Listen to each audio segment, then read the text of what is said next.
7 বছরের একটি রিলেশনশিপের পরিণতি যে এতটা খারাপ হতে পারে তা আমার আগে জানা ছিল না।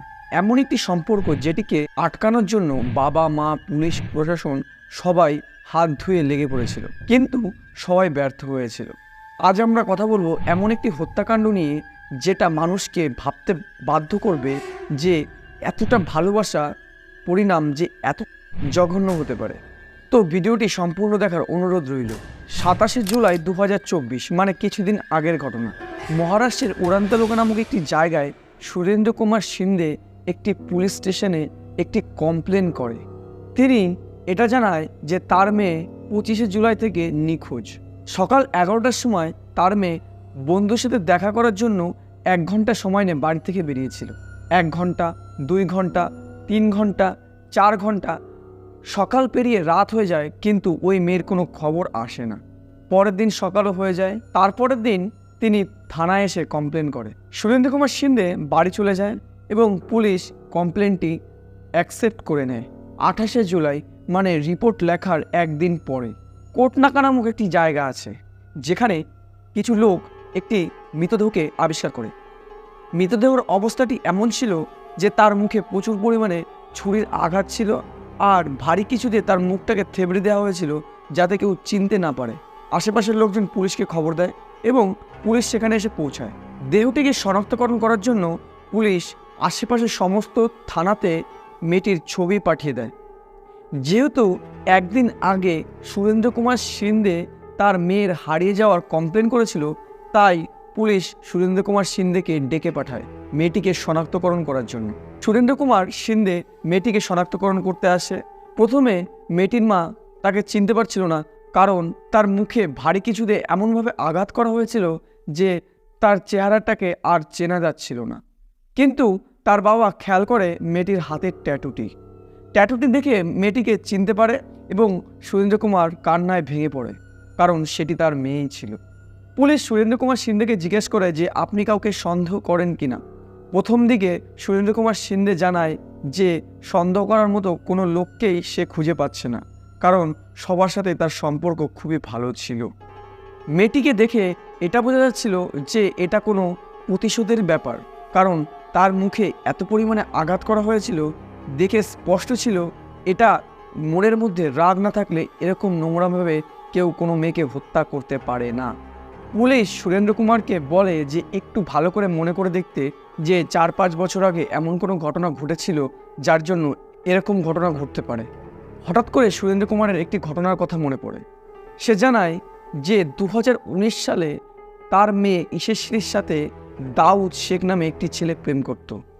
ধর্ষণ কেসে সুরেন্দ্র তাকে জেলে পাঠায়। 2019 সালের পর থেকে তার সাথে কোনো যোগাযোগ নেই এবং সেই ছেলেটা এখন কোথায় আছে সুরেন্দ্র কুমার জানে না।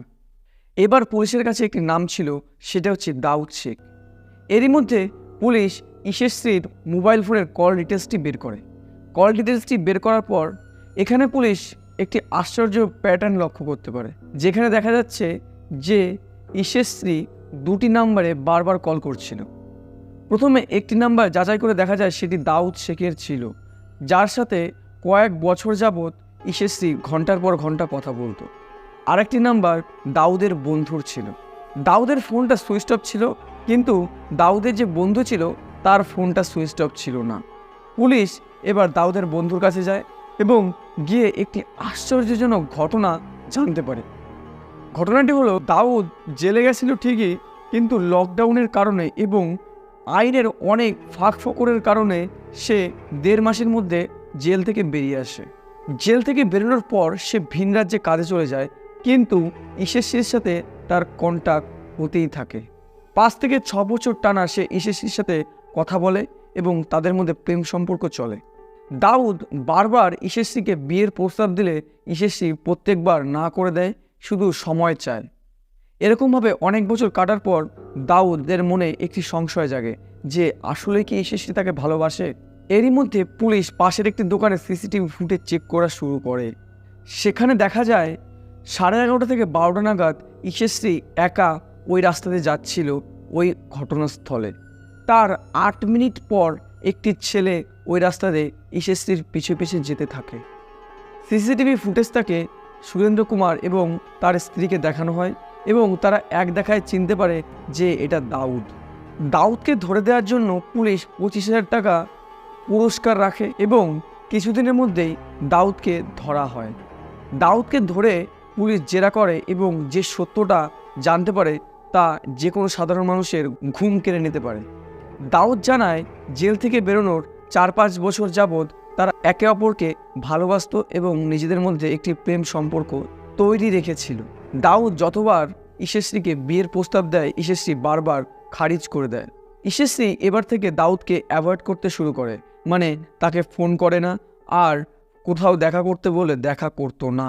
দাউদের কাছে ইশেশ্রীর অনেক পুরনো কিছু বাজে বাজে মিউট ছবি ছিল, যেগুলো সামনে আসলে খুবই খারাপ হবে। দাউদ তাকে ধমকি দেয় যদি লাস্টবারের মতো ইশেশ্রী দাউদের সাথে দেখা না করে তাহলে এই ছবিগুলো সে ফেসবুকে পোস্ট করে দেবে। নিজের সম্মান বাঁচাতে সে দাউদের সাথে দেখা করে এবং সেখানে ঘটে যায় মর্মান্তিক ঘটনা।